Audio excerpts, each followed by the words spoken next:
Hello all chess lovers, hope all of you are great. In this video we are going to learn how to play the opening. Before going into the video, if you didn't subscribe my channel, please do subscribe. Your each subscription will be in great motivation for me to do many videos like this. And before starting the video, I am going to share something to you, that is I see people who study tons and tons of openings, variations and everything at a very lower level. They are rated only 1100 but according to me these things are not so useful, because a higher rated player may play all variations, and a player who is rated 100 or 200 points more than you will not play openings like that which you are learning. So I am not saying that you should not learn openings. You should understand the openings, you should understand the principles of the openings and play. So I will try to teach the principles of the opening, and sure you will be playing a good game after seeing this video without learning openings. And with these principles you can really find the moves without help of any books. You can by applying these principles you can play on your own the openings. So I will state the 7 golden rules, and in addition to that you will get an extra bonus tip. The 7 golden rules are: occupy the center with your pawns, develop your minor pieces, castle as soon as possible, keep developing pieces towards the center, and the fifth rule is don't move your pieces more than once until it is necessary. Don't move your queen soon. And the last but not the least rule is don't make too many pawn moves. And in addition, you should keep an eye on your opponent's threats and what he is doing, so that you can play an opening correctly without studying tons and tons of variations. So let us begin. The first rule is occupy the center with your pawns.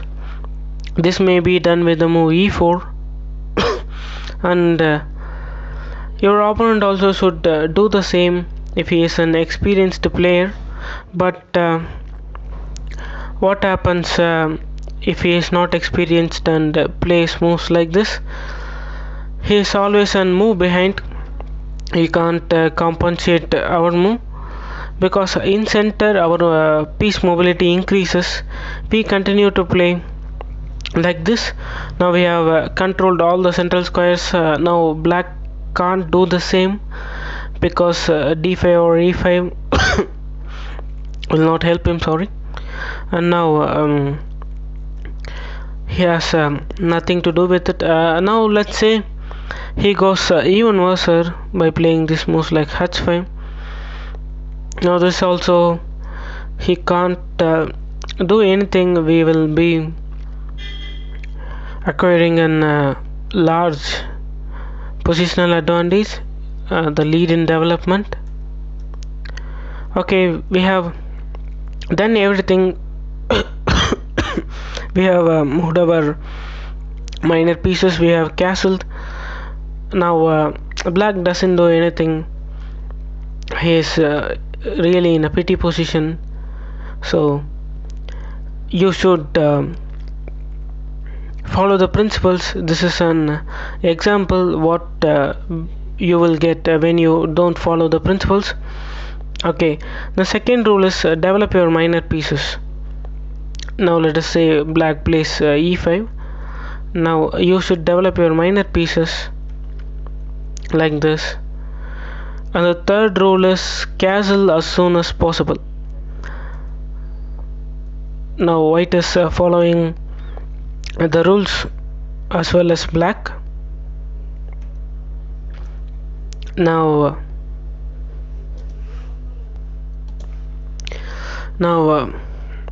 the fourth rule is keep developing pieces towards the center.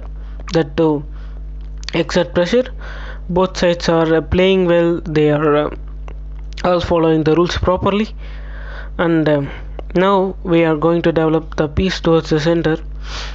All of our pieces are in center. We are activated our bishop. Both sides have castled. Black should also activate its piece like this. Both sides are playing really well. And the fifth rule is don't move your piece more than once. The first four rules are what you should do, and the last rules are what you should not do.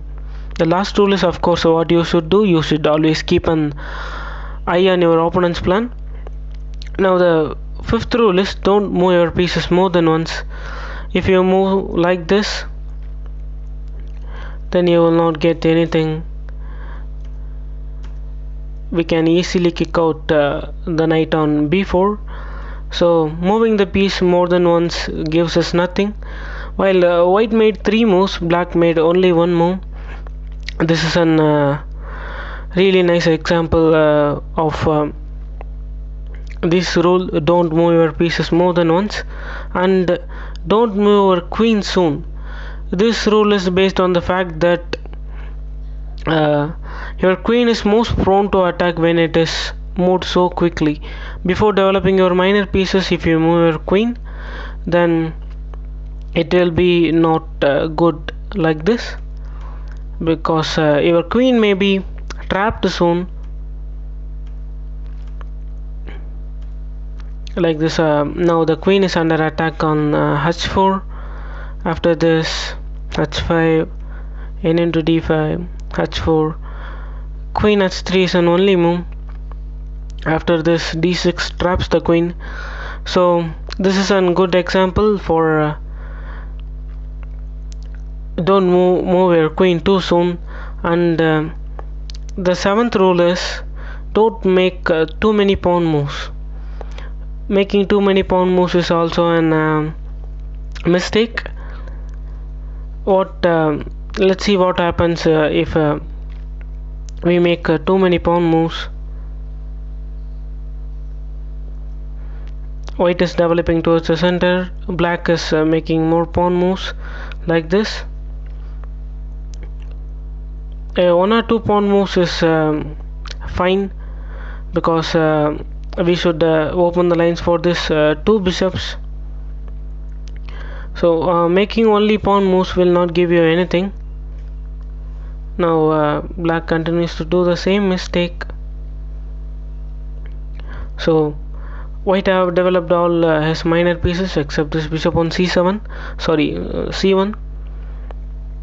So this is the mistake, making too many pawn moves. And the final rule is, while doing all these things, you should keep an eye on your opponent's ideas also. Now let us say after queen h4, nc6 is played. Now bishop c4. Now nf6 is a good move. It is attacking the queen, but you should keep an eye on what opponent's idea is. Playing nf6 will be lost instantly, because queen into f7 is in checkmate. So let us recap the rules again. That is, first rule is occupy the center with your pawns. Second rule is develop your minor pieces. Third rule is castle as soon as possible. Fourth rule is keep developing the pieces towards the center to exert pressure. Fifth rule is don't move your piece more than once until it is necessary. Sixth rule is don't move your queen too soon. Seventh rule is don't make too many pawn moves. And the final rule is you should keep an eye on what opponent is doing while you are executing these plans. Okay, by learning these rules, you will be having a great time while playing with an unprepared opponent, and you will be a tougher opponent for people who have prepared some openings without knowing opening. By applying this rules, you may surprise many of your opponents, even if they play the unknown opening to you. So that's all for this video. Don't forget to subscribe my channel and press the bell icon for instant updates. Your each subscription will be a great motivation for me to do many videos like this. Do share to your friends if they are beginners learning openings, and feel free to comment your thoughts in the comment section below, and especially in which you want videos. Thank you for watching.